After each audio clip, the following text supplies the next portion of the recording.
Assalamu alaikum. Hope you all will be fine. The topic that we are going to discuss is the peptides. We have started in the previous lecture about proteins. We have discussed the monomer units of proteins, amino acids in detail. Different types of amino acids were discussed and their properties and importance have also been discussed in the previous video. In this video, we are going to discuss how a protein molecule is formed from the monomer amino acid units. What are peptides? Peptide is basically a short fragment of amino acids formed due to the joining of few amino acid residues. Two amino acids covalently joined through a substituted amide linkage called peptide bond. जिस तरीके से हमने पढ़ा था glucose के या कोई भी शुगर के मोनोमर यूनिट्स आपस में जुड़ते हैं ग्लाइकोसिडिक बॉन्ड के थ्रू और एक डाइसेक्राइड पॉलीसेक्राइड बनता है, तो इसी तरह से जब दो अमाइनो एसिड के यूनिट्स आपस में मिलते हैं, दो अमाइनो एसिड्स के मिलने से एक डाईपेप्टाइड बनता है। दो अमाइनो एसिड के बनने वाला पेप्टाइड डाईपेप्टाइड कहलाएगा और इसके पेप्टाइड बनाने के लिए जो बॉन्ड बनता है ड्यूरिंग द पेप्टाइड फॉर्मेशन, वो बॉन्ड होता है पेप्टाइड बॉन्ड, अमाइड लिंकेज से बनता है और इसको हम पेप्टाइड बॉन्ड कहते हैं। पेप्टाइड का बनना एक डिहाइड्रेशन रिएक्शन है। वाटर का एक मॉलिक्यूल रिलीज़ होता है। जब दो अमाइनो एसिड के मॉलिक्यूल्स ज्वाइन होते हैं तो एक कार्बोक्सिलिक ग्रुप का OH और एक अमाइनो ग्रुप का हाइड्रोजन मिलकर वाटर की फॉर्म में रिलीज़ हो जाते हैं और एक डाईपेप्टाइड बना देते हैं जो कि पेप्टाइड बॉन्ड के बनने से बनता है। ये C+ONH एक अमाइड लिंकेज है जिसको हम पेप्टाइड बॉन्ड भी कहते हैं। ये एक रिवर्सिबल रिएक्शन है। जैसे ही मोनोमर यूनिट्स के मिलने से एक पेप्टाइड बना है, वैसे ही इसकी हाइड्रोलिसिस से वाटर का मॉलिक्यूल ऐड कराकर हम इसको वापस इसके मोनोमर यूनिट्स में तोड़ भी सकते हैं। Dehydration, removal of water. Dehydration कब होती है? जब दो मॉलिक्यूल्स आपस में जुड़ के एक बड़ा मॉलिक्यूल बनाएंगे तो वाटर का मॉलिक्यूल रिलीज़ होगा। OH negative carboxylic group of one amino acid and H plus from amino group of another amino acid के मिलने से एक वाटर का मॉलिक्यूल रिलीज़ होता है। Example of a condensation reaction, जब दो मॉलिक्यूल्स छोटे मॉलिक्यूल्स के मिलने से एक बड़ा मॉलिक्यूल बनता है और कोई छोटा मॉलिक्यूल यानी कि वाटर रिलीज़ होता है, तो ऐसे रिएक्शन को कंडेंसेशन रिएक्शन कहते हैं। अब पॉलीपेप्टाइड किस तरीके से बनेगा? Two amino acids react to form dipeptides. Three amino acids can be joined by two peptide bonds to form a tripeptide and so on. अब पीछे हमने देखा है कि दो अमाइनो एसिड के मिलने से एक पेप्टाइड बॉन्ड बना है। इसी तरीके से एक और अमाइनो एसिड का रेजिड्यू आएगा, ट्राईपेप्टाइड बन जाएगा। थ्री अमाइनो एसिड्स ज्वाइन हो जाएंगे और दो पेप्टाइड बॉन्ड दरमियान में बनेंगे। ठीक है, ट्राईपेप्टाइड के अंदर टू पेप्टाइड बॉन्ड बनते हैं और डाईपेप्टाइड के अंदर वन पेप्टाइड बॉन्ड बनता है एंड सो ऑन। इस तरीके से और मोनोमर यूनिट्स अमाइनो एसिड्स आते जाएंगे, अटैच होते जाएंगे। टेट्रापेप्टाइड, पेंटापेप्टाइड बनते बनते एक पॉलीपेप्टाइड या ओलिगोपेप्टाइड बन जाता है। Oligopeptide when a few amino acids are joined by various peptide linkage. When many amino acids are joined, the product is called a polypeptide. Proteins may have thousands of amino acid residues. Thousands of amino acid residues different polypeptides की form में जब आकर इकट्ठे होते हैं तो एक बड़ा प्रोटीन का मॉलिक्यूल बनता है। Structure of protein. Proteins catalyze metabolic reactions, power cellular motion and form structural integrity to hair, bones, tendons and teeth. अब ये प्रोटीन्स की बॉडी के अंदर सिग्निफिकेंस बताई हुई है कि हम प्रोटीन्स हमारी बॉडी के अंदर कहाँ कहाँ अपना फंक्शन परफॉर्म कर रही हैं। इंजाइम्स की फॉर्म में हमारी बॉडी के काफ़ी सारे मेटाबॉलिक रिएक्शंस को कंट्रोल कर रही हैं। पावर सेलुलर मोशन, हमारे सेल्स की या हमारी जो ऑर्गन्स की मोशन है वो कंट्रोल कर रही हैं प्रोटीन्स। फॉर्म स्ट्रक्चरल इंटेग्रिटी, हमारा जो स्ट्रक्चरल कंपोनेंट है मेजर, हमारा जो बॉडी का मसल पोर्शन है सारा प्रोटीन्स इन नेचर है। और हेयर, बोन, टेंडन, टीथ, ये सब के सब हमारे स्ट्रक्चर्स के अंदर, इन सब स्ट्रक्चर्स के अंदर प्रोटीन केराटिन की फॉर्म में इन्वॉल्व होती है। Human proteins therefore reflects the sophistication and diversity of their biological roles. Therefore, maturation of a newly synthesized polypeptide into a biologically functional protein requires folding into a specific three-dimensional arrangement or conformation. अब यहाँ पे वो ये बता रहे हैं कि protein का जो फंक्शन है वो उसके स्ट्रक्चर के ऊपर बहुत ज़्यादा डिपेंड करता है। प्रोटीन किस कन्फर्मेशन के अंदर प्रेजेंट है, एक कन्फर्मेशन के अंदर प्रोटीन एक्टिव है तो दूसरी कन्फर्मेशन में वो इनएक्टिव है। उसको एक्टिव करने के लिए उसको एक ख़ास कन्फर्मेशन में, एक ख़ास शेप में लाना ज़रूरी है। प्रोटीन का स्ट्रक्चर उसकी शेप, उसके फंक्शन के ऊपर बहुत ज़्यादा अफेक्ट करता है। तो उसको मैच्योर करने के लिए, उसको एक फंक्शनल फॉर्म में लाने के लिए डिफरेंट कन्फर्मेशंस में उसको कन्वर्ट किया जाता है। इसलिए प्रोटीन की फंक्शनिंग को पढ़ने के लिए प्रोटीन के स्ट्रक्चर को पढ़ना बहुत ज़रूरी है। Structures of protein during maturation, जब प्रोटीन सिंथेसिस हो गई, डीएनए से आरएनए बना, ठीक है, आरएनए से प्रोटीन्स का बनना जो कि ट्रांसलेशन है। ट्रांसलेशन के बाद हम देखते हैं पोस्ट ट्रांसलेशनल मॉडिफिकेशंस होती हैं। प्रोटीन्स के अंदर बहुत सारे चेंजेस आते हैं। उसके अंदर कभी फॉस्फेट ग्रुप अटैच हो रहा है प्रोटीन के ऊपर जाकर, कहीं पर कोई शुगर का मॉलिक्यूल जाकर अटैच हो रहा है तो उसको उसकी फंक्शनल फॉर्म में लेकर आ रहा है, कहीं ग्लाइकोप्रोटीन बन रही है, कहीं फॉस्फोप्रोटीन बन रही है। तो ये सब क्या है, पोस्ट ट्रांसलेशनल मॉडिफिकेशन के ट्रांसलेशन के बाद। पोस्ट का क्या मतलब होता है, बाद। पोस्ट ट्रांसलेशनल मॉडिफिकेशन, ट्रांसलेशन के बाद जो प्रोटीन्स के अंदर मॉडिफिकेशन लाई जाती है वो उसको मैच्योर करने के लिए और उसको फंक्शनल फॉर्म में लाने के लिए ज़रूरी होती है। During maturation post translational modifications में ऐड न्यू केमिकल ग्रुप्स और remove it transiently. Genetic or nutritional deficiencies that impede protein maturation are deleterious to health. अब जेनेटिक और न्यूट्रिशनल डेफिशिएंसीज से अगर हमारी प्रोटीन के अंदर मैच्योरेशन ना हो, प्रॉपरली प्रोटीन मैच्योर ना हो सके, प्रॉपर फॉर्म में ना आ सके, तो ये हमारी हेल्थ के लिए बहुत ज़्यादा ख़तरनाक है। For example Creutzfeldt Jakob disease, scrapie Alzheimer's disease and bovine spongiform encephalopathy, ये सब कुछ डिजीज़ हैं जो कि प्रोटीन की मॉडिफिकेशन या मैच्योरेशन प्रॉपर ना होने की वजह से होती हैं। Scurvy nutritional deficiency that impairs protein maturation. Scurvy एक न्यूट्रिशनल डेफिशिएंसी से डिजीज़ होती है जो कि हमारी न्यूट्रिशनल रिक्वायरमेंट के पूरे ना होने से हो रही होती है। और इस डेफिशिएंसी की वजह से या स्कर्वी की डिज़ीज़ की वजह से प्रोटीन्स प्रॉपरली मैच्योर नहीं हो सकती और प्रोटीन्स की मैच्योरेशन ना होने से हमारी बॉडी के बहुत सारे फंक्शंस डिस्टर्ब हो जाते हैं। 4 ऑर्डर्स ऑफ प्रोटीन स्ट्रक्चर। अब प्रोटीन के स्ट्रक्चर को पढ़ने के लिए हमने डिफरेंट स्टेजेस पढ़ी हैं, primary structure, secondary, tertiary and quaternary structures. यहाँ प्रीवियस क्लासेस में भी पढ़ कर आए, यहाँ पर हम इसका ओवरव्यू करते हैं, गो थ्रू करते हैं जल्दी से ताकि हमें एक रिवीजन हो जाए। The modular nature of protein synthesis and folding are embodied in the concept of orders of protein structure. कि प्रोटीन की जो फोल्डिंग है, उसकी कन्फर्मेशन है, उसका जो फंक्शनल फॉर्म है वो किस चीज़ पर डिपेंड कर रही है, उसके प्रोटीन स्ट्रक्चर के ऊपर कि वो किस ऑर्डर के अंदर प्रेजेंट है। कुछ प्रोटीन्स प्राइमरी स्ट्रक्चर के अंदर प्रेजेंट होती हैं और अपना फंक्शन प्राइमरी स्ट्रक्चर में ही कर रही होती है। कुछ को अपने फंक्शनल फॉर्म में जाने के लिए सेकेंडरी स्ट्रक्चर में जाना ज़रूरी है, कुछ टर्शरी स्ट्रक्चर में जाकर फंक्शनल होती हैं और कुछ क्वाटर्नरी फॉर्म में जाकर अपने आप को फंक्शनली एक्सप्रेस करती हैं। तो फर्स्ट ऑफ ऑल हम देखते हैं प्राइमरी स्ट्रक्चर क्या है। Linking amino acid residues in a polypeptide chain. Linear sequence के अंदर अमाइनो एसिड्स का जुड़ना और पॉलीपेप्टाइड बनाना, यह उसका एक प्राइमरी स्ट्रक्चर है प्रोटीन का, सिंपलेस्ट स्ट्रक्चर होता है। सेकेंडरी स्ट्रक्चर में क्या होता है, stable arrangement of amino acid residues giving rise to recurring structural patterns into geometrically ordered units, twisting resulting in alpha helix और प्लीटेड। अब कुछ अमाइनो एसिड्स की जो स्ट्रेट चेन प्राइमरी स्ट्रक्चर में बनी थी वो आपस में फोल्ड होती है, या तो वो अल्फा हेलिक्स की फॉर्म में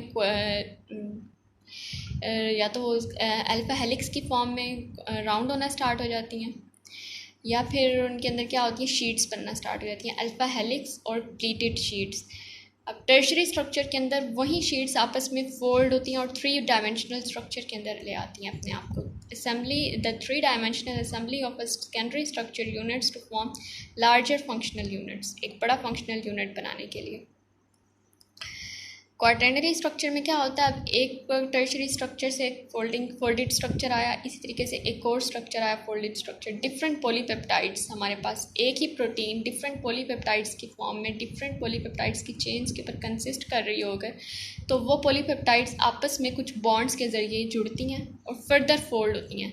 तो इस हाईली फोल्डेड स्ट्रक्चर को हम कहते हैं क्वार्टरनरी स्ट्रक्चर, जो कि डिफरेंट पॉलीपेप्टाइड्स के आपस में मिलने से बनता है। It is the arrangement in space of proteins having 2 और मोर पॉलीपेप्टाइड सब यूनिट्स। जैसे हमने डिफरेंट प्रोटीन्स का पढ़ा, हीमोग्लोबिन डिफरेंट चेन्स की होती है, हीमोग्लोबिन की अल्फ़ा बीटा, तो अब वो चेन्स आपस में फोल्ड होकर एक बॉन्डेड स्ट्रक्चर में आती हैं जिसको हम कहते हैं क्वार्टरनरी स्ट्रक्चर। ये आपको डिफरेंट स्ट्रक्चर्स दिखाए हुए हैं प्रोटीन्स के। प्राइमरी स्ट्रक्चर में लीनियर अरेंजमेंट है अमाइनो एसिड्स के। अमाइनो एसिड लीनियरली एक दूसरे के साथ पेप्टाइड बॉन्ड के थ्रू जब जुड़ते हैं तो एक प्राइमरी स्ट्रक्चर बनाते हैं। यही प्राइमरी स्ट्रक्चर जब क्वारल होता है एक हेलिक्स की फॉर्म में, तो इसको हम कहते हैं अल्फ़ा हेलिक्स। और यही अल्फ़ा हेलिक्स जब आपस में राउंड होता है फोल्डेड स्ट्रक्चर बनाता है, तो इसको हम कहते हैं टर्शरी स्ट्रक्चर। ये एक पॉलीपेप्टाइड चेन के मिलने से बने। इसी तरीके से डिफरेंट पॉलीपेप्टाइड्स, एक पॉलीपेप्टाइड ये है यहाँ पर, दूसरी एक और पॉलीपेप्टाइड पिंकिश स्ट्रक्चर कलर में दिखाई हुई। ये पॉलीपेप्टाइड जब आपस में एक दूसरे के ऊपर फोल्ड होती हैं तो एक हाईली कॉम्प्लेक्स स्ट्रक्चर बनता है जिसको हम कहते हैं quaternary structure. Primary structure, each protein has a distinctive number and sequence of amino acid residues। Her protein के अपने एक स्पेसिफिक अमाइनो एसिड का नंबर होता है कि इतने अमाइनो एसिड्स के ऊपर ये प्रोटीन मॉलिक्यूल कंसिस्ट कर रहा है, और इस सीक्वेंस से अमाइनो एसिड इसके ऊपर अटैच हुए हुए हैं। वो सीक्वेंस और वो नंबर उस प्रोटीन की आइडेंटिटी है। अमाइनो एसिड का सीक्वेंस और अमाइनो एसिड का नंबर एक प्रोटीन की आइडेंटिटी होता है। This determines how it folds up into a unique 3 dimensional structure. अब ये अमाइनो एसिड्स आइडेंटिफाई करते हैं कि अब वो प्रोटीन ने किस फॉर्म के अंदर जाना है। This in turn determines the function of a protein, कि अब वो जिस 3 डायमेंशनल स्ट्रक्चर में चली गई है प्रोटीन, वो उसकी फंक्शनल फॉर्म है। उस फॉर्म में जाकर वो अपने आप को फंक्शनली एक्सप्रेस कर रहा होता है protein. Secondary structure, polypeptide chain can arrange itself into a characteristic helical or pleated segment given by Pauling and Corey। तो साइंटिस्ट ने इस स्ट्रक्चर को आइडेंटिफाई किया था और उनके according hydrogen bonding interactions between adjacent amino acid residues के, जो एडजेसेंट अमाइनो एसिड रेजिड्यूज़ हैं उनके दरमियान में हाइड्रोजन बॉन्डिंग होती है जिसके थ्रू अमाइनो एसिड एक दूसरे के ऊपर रोटेट होते हैं, क्वारल होते हैं। Free rotation is possible about only 2 of the 3 covalent bonds of the polypeptide backbone। Free rotation होती है उन्हीं कोवेलेंट बॉन्ड्स के ऊपर, वो रोटेशन के थ्रू एक दूसरे के साथ आकर रोटेट हो जाते हैं। Only 2 of the 3 covalent bonds of the polypeptide backbone, alpha carbon to the carbonyl carbon bond and carbon to the nitrogen, alpha carbon to the nitrogen। अब alpha carbon to the carbonyl bond and alpha carbon to the nitrogen, ठीक है।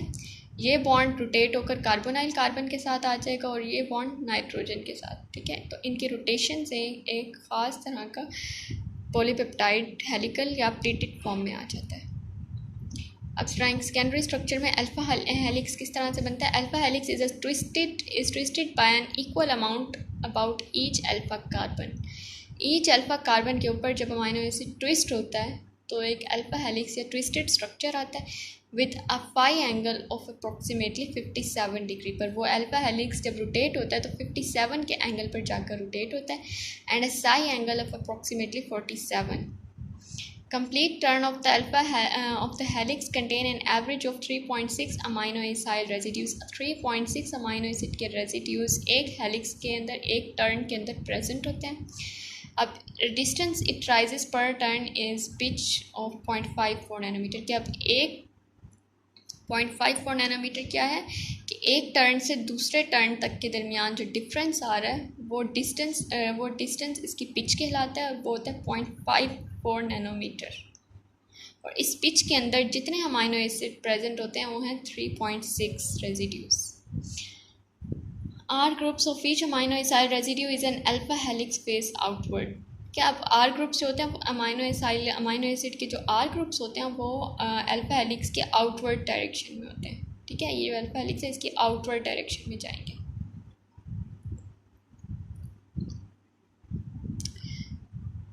View down the axis of alpha helix, this is how twisting and twisting. ये देखो ये एक twist हुआ, उसके बाद नेक्स्ट ट्विस्ट आ रहा है। तो ये जो आर ग्रुप्स हैं इनके आउटवर्ड है, अपने इनसाइड नहीं है, ठीक है। आर ग्रुप्स हेलिक्स के बाहर की तरफ रहते हैं। सेकेंडरी स्ट्रक्चर, अब अल्फा हेलिक्स का जो सेकेंडरी स्ट्रक्चर है वो स्टेबिलिटी किस तरह से होती है उनके दरमियान। ज़ाहिर है किसी भी स्ट्रक्चर को स्टेबल करने के लिए वहाँ पर कोई ना कोई बॉन्डिंग इन्वॉल्व होती है जो उसको सस्टेन रखती है उसी फॉर्म के अंदर। अब अल्फा हेलिक्स को इस फॉर्म के अंदर सस्टेन रखने के लिए, उसको स्टेबिलिटी देने के लिए कौन से बॉन्ड इन्वॉल्व हैं? Hydrogen bonds. Stability of alpha helix arises primarily from hydrogen bonds between the oxygen of carbon and the hydrogen atom of nitrogen of the fourth residue down the polypeptide chain. Oxygen of carbonyl and the hydrogen of the nitrogen जो amino acid के उसके hydrogen और दूसरे amino acid का जो carbonyl group है उसको oxygen, ये आपस में इन्वॉल्व होते हैं हाइड्रोजन बॉन्डिंग से। ठीक है, सप्लीमेंटेड बाय वैंडरवाल्स इंटरेक्शन। अब इनके अंदर फर्दर वैंडरवाल्स इंटरेक्शंस होती हैं, डाइपोल डाइपोल इंटरेक्शंस होती हैं जो कि इनको सस्टेन रखे हुए होती हैं इसी फॉर्म के अंदर। सेकेंडरी स्ट्रक्चर के अंदर बीटा शीट्स आती हैं। अभी हमने अल्फा हेलिक्स पढ़ा, उसके अलावा एक और कन्फर्मेशन होती है बीटा शीट्स की फॉर्म में। वो किस तरीके से होती हैं? Extended confirmation of polypeptide chains. अब जो पॉलीपेप्टाइड्स हैं एक्सटेंडेड स्ट्रक्चर में एक दूसरे के पैरेलल जाती हैं और आपस में डिफरेंट बॉन्डिंग्स के थ्रू जुड़ी हुई होती है, इसको हम कहते हैं beta sheets. Viewed as on form a zigzag और pleated pattern in which the R groups of adjacent residues point on opposite directions. Stability from hydrogen bond, जैसे कि अल्फा हेलिक्स में भी हाइड्रोजन बॉन्ड्स के थ्रू स्टेबिलिटी थी। एक carbon amino acid का carbonyl का जो ऑक्सीजन है, दूसरे अमाइनो एसिड के जो नाइट्रोजन के साथ हाइड्रोजन है उसके साथ हाइड्रोजन बॉन्ड बना रहा है। एक अमाइनो एसिड का हाइड्रोजन आ रहा है फ्रॉम अमाइनो ग्रुप और एक अमाइनो एसिड के कार्बोनाइल से ऑक्सीजन उस हाइड्रोजन के साथ हाइड्रोजन बॉन्ड बना रहा है। ठीक है, stability from hydrogen bonds between the carbonyl oxygen and amide hydrogen of the peptide bonds adjacent segments of beta sheets. ये एडजेसेंट एटम्स हैं बीटा शीट्स के, उनके दरमियान में हाइड्रोजन बॉन्डिंग्स के थ्रू ये शीट्स एक दूसरे के साथ हेल्ड हुई हुई हैं। Secondary structure of beta sheets, इसमें दो तरह से बीटा शीट्स दो तरह से रह सकती हैं, पैरेलल और एंटी पैरेलल। पैरेलल किस तरीके से होंगी? Polypeptide chains proceed in the same direction. दोनों पॉलीपेप्टाइड्स जो आमने सामने जा रही हैं वो अगर सेम डायरेक्शन में मूव कर रही हैं, ग्रो कर रही हैं, अमाइनो एसिड एक ही डायरेक्शन में उनके ऊपर आकर अटैच हो रहे हैं, तो ये पैरेलल हैं। एंटी पैरेलल अगर वो अपोजिट डायरेक्शन में प्रोसीड कर रही हैं, कि अगर एक पॉलीपेप्टाइड इस डायरेक्शन में है तो एक इस डायरेक्शन में ग्रो कर रही है, तो इसको हम कहते हैं anti parallel beta sheets. Loops and bands, short segments of amino acids that join two units of secondary structure 3 to 4 units। ठीक है, अब वो क्या करते हैं? सेगमेंट्स ऑफ प्रोटीन्स को आपस में अटैच करा रहे होते हैं, इनको हम कहते हैं लूप्स एंड बैंड्स। उस पॉइंट पर जाकर लूप्स या बैंड्स बनते हैं। Globular proteins, compact folded structure, nearly 1/3 of the amino acid residue are in turn or loops where the polypeptide chain reverses the direction। अब क्या होता है? ग्लोब्यूलर प्रोटीन्स के अंदर कॉम्पैक्ट फोल्डेड स्ट्रक्चर बनता है। 1/3 of the amino acid residue are in turn और loops. ठीक है, लूप्स की फॉर्म में 1/3 अमाइनो एसिड का पोर्शन लूप्स की फॉर्म में चला जाता है। Where the polypeptide chain reverses the direction, अब वहाँ पर कोई ट्विस्ट आता है, कोई लूप बनता है या बेंड आता है जिससे जो पॉलीपेप्टाइड है वो रिवर्स डायरेक्शन में ग्रो करना स्टार्ट करती है। ठीक है, this structure is a 180 turn involving 4 amino acid residues. इस तरीके से ये लूप्स और बैंड्स बनते हैं। ये लूप फिर बैंड कि ये 180 के एंगल पर आकर इनके अंदर एक ट्विस्ट आता है, एक बेंड आता है, फिर आकर नेक्स्ट अमाइनो एसिड, और इसके अंदर कितने अमाइनो एसिड इस ट्विस्ट के अंदर कंज्यूम होते हैं? अबाउट 4 अमाइनो एसिड रेजिड्यूज एक टर्न के अंदर आ रहे होते हैं, इन्वॉल्व हो रहे होते हैं। ठीक है, ये एक टर्न है, इसके अंदर 4 अमाइनो एसिड्स इस तरीके से। Carbonyl oxygen of the first residue forms hydrogen bond with the amino group of hydrogen of the fourth residue। ये first, second, third and fourth. अब फर्स्ट फोर्थ के साथ और सेकंड थर्ड के साथ ज्वाइन कर रहा है हाइड्रोजन बॉन्डिंग के थ्रू। ठीक है, the peptide group of the central two residues do not participate in any hydrogen bonding. Glycine and proline, the cis configuration residues often occurs in turns। अब वो अमाइनो एसिड जो कि non polar in nature है, glycine या proline, वो twisting में जब turn आता है तो वहाँ पर नॉन पोलर अमाइनो एसिड्स आकर टर्न बनाते हैं, ठीक है। अगर पोलर होंगे तो वो तो आपस में एक दूसरे के साथ रिएक्ट कर जाएंगे, हाइड्रोक्सिल ग्रुप इधर हो हाइड्रोक्सिल ग्रुप इधर हो तो ये दोनों हाइड्रोक्सिल ग्रुप से एक दूसरे के साथ रिएक्ट कर लेंगे, ठीक है। इनकी बॉन्डिंग बचाने के लिए हमने फर्स्ट और 4 के दरमियान में बॉन्डिंग शो करनी है ना, तो ये लूप जब इधर बेंड करता है जाकर, तो इस बेंडिंग पॉइंट के ऊपर कोई नॉन पोलर अमाइनो एसिड होना चाहिए, जो यूजुअली क्या होते हैं, glycine and proline. Generally found on the surface of a protein, turn less common is the a 3 residue turn with a hydrogen bond between the first and third residue। और वो यही बता रहे हैं फर्स्ट एंड थर्ड रेजिड्यू के दरमियान में hydrogen bond less common होता है, फर्स्ट और 4 के दरमियान में ज़्यादा कॉमन होता है। अब टर्शरी स्ट्रक्चर वो एक्सप्लेन करें। Entire 3 dimensional confirmation of a polypeptide, एक पॉलीपेप्टाइड जब 3 डायमेंशनल स्ट्रक्चर में फोल्डिंग करती है तो एक टर्शरी स्ट्रक्चर अराइज होता है, और इस फोल्डिंग को भी कॉम्पैक्ट फॉर्म में, फोल्डेड फॉर्म में रखने के लिए डिफरेंट बॉन्डिंग्स इन्वॉल्व होती हैं। फॉर एग्जांपल हाइड्रोजन बॉन्डिंग जो कि पहले सेकेंडरी स्ट्रक्चर में भी इन्वॉल्व थी, उसके साथ साथ सल्फाइड बॉन्ड, डाइसल्फाइड बॉन्ड और आयनिक इंटरेक्शन, और इसके साथ साथ हाइड्रोफोबिक इंटरेक्शंस। ये डिफरेंट इंटरेक्शंस और बॉन्डिंग्स हैं जो कि टर्शरी स्ट्रक्चर को सस्टेन रखे हुए होती हैं। Consist of helices, sheets, bands, turns and loops assembled to form domains। Domain is a section of protein structure perform a particular chemical or physical task। अब एक प्रोटीन का जो पूरा का पूरा स्ट्रक्चर है उसमें से एक ख़ास पोर्शन होता है जो कि फंक्शनल होता है। एक एंजाइम है, उसकी सिर्फ एक्टिव साइट ही फंक्शनल है ना, बाकी सारी चीज़ तो बस उसका स्ट्रक्चर बना रही है। तो वो जो उसकी एक्टिव साइट है उसको हम कह सकते हैं वो उसकी डोमेन है, जो कि उसका फिजिकल या फंक्शनल टास्क परफॉर्म करने में इन्वॉल्व हो रही है। बाइंडिंग ऑफ अ सबस्ट्रेट और other ligand and other anchor और प्रोटीन टू मेम्ब्रेन, ठीक है। अब प्रोटीन, मेम्ब्रेन प्रोटीन हमने पढ़ी जिनके थ्रू ट्रांसपोर्ट हो रही होती है, तो एक ख़ास पॉइंट होता है जिसके ऊपर आकर एक लिगेंड बाइंड कर रहा होता है जिसने अंदर ट्रांसपोर्ट होना है, ठीक है। उसके अलावा तो पूरा का पूरा प्रोटीन का जो ट्रांसपोर्ट, प्रोटीन का जो स्ट्रक्चर है वो इंटैक्ट है, वो तो अपने उस फंक्शन में इन्वॉल्व नहीं है। तो जो डोमेन वो पोर्शन होता है जो कि फिज़िकली इन्वॉल्व होता है उस फंक्शन को परफॉर्म करने के लिए। Interact with a regulatory molecule. Single domain triose phosphate isomerase. अब एक डोमेन है ट्रायोस फॉस्फेट आइसोमरेज एंजाइम की, वो कैसे हैं वो बता रहे हैं कि अब ये एक एंजाइम है, ठीक है, एक पॉलीपेप्टाइड, एक एंजाइम है जो कि टर्शरी स्ट्रक्चर की फॉर्म में एग्जिस्ट कर रहा है, प्रोटीन है। इस प्रोटीन का नाम है triose phosphate isomerase, complex with a substrate analog two phosphoglycerate, ठीक है। अब ये इसका सबस्ट्रेट है, रेड कलर में दिखाया हुआ है two phosphoglycerate. Elegant and symmetrical arrangement of alternating beta sheets, light and blue and alpha helix green colour में, with the beta sheets forming a beta barrel core surrounded by the helices. अब वो बता रहे हैं यहाँ पर जो आपको ब्लू कलर में दिखाई हुई है, लाइट ब्लू कलर में दिखाया हुआ है, वो इसकी बीटा शीट्स दिखाई हुई है जो कि इसके स्ट्रक्चर को बना रही हैं। ग्रीन कलर में इसका बीटा बैरल दिखाया हुआ है जो कि इस तरीके से ट्विस्ट होकर एक स्ट्रक्चर बना रहा है प्रोटीन का, बीटा बैरल। इसके अलावा यहाँ पर जो रेड कलर में है ये इसका सबस्ट्रेट दिखाया हुआ है।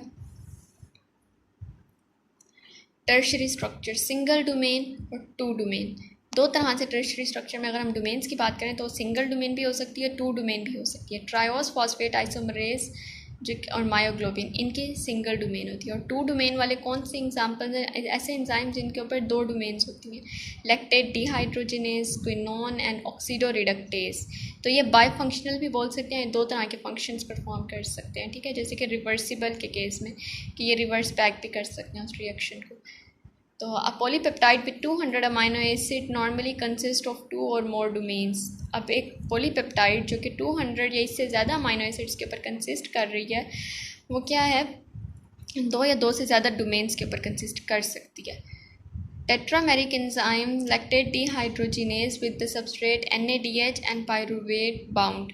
अब इसके 2 सबस्ट्रेट्स हैं, रेड कलर में उन्होंने दिखाया हुआ है NADH और ब्लू कलर में इधर उन्होंने दिखाया हुआ है पायरुवेट। और ये एंजाइम है लैक्टेट डिहाइड्रोजिनेज, ठीक है। इसकी दो एक्टिव साइट्स हैं, एक साइड से इसने इस तरह एक सबस्ट्रेट को अटैच किया हुआ है, दूसरी साइड से दूसरे सबस्ट्रेट को। तो ये डिपेंड करता है कि इसने कब किस डायरेक्शन में जाना है और क्या रिएक्शन परफॉर्म कराना है। अगर तो इसने पायरुवेट बनाना है तो ये वाली एक्टिव साइट बंद हो जाएगी, उस टाइम में ये यहाँ से पायरुवेट में कन्वर्ट हो रहा होगा, ठीक है, पायरुवेट बना रहा होगा। क्वाटर्नरी स्ट्रक्चर जो कि हाईली कॉम्प्लेक्स स्ट्रक्चर होता है प्रोटीन्स का। Majority of proteins are composed of single polypeptide chains, के एक ही पॉलीपेप्टाइड चेन होती है, उसके ऊपर एक प्रोटीन का मॉलिक्यूल कंसिस्ट कर रहा होता है।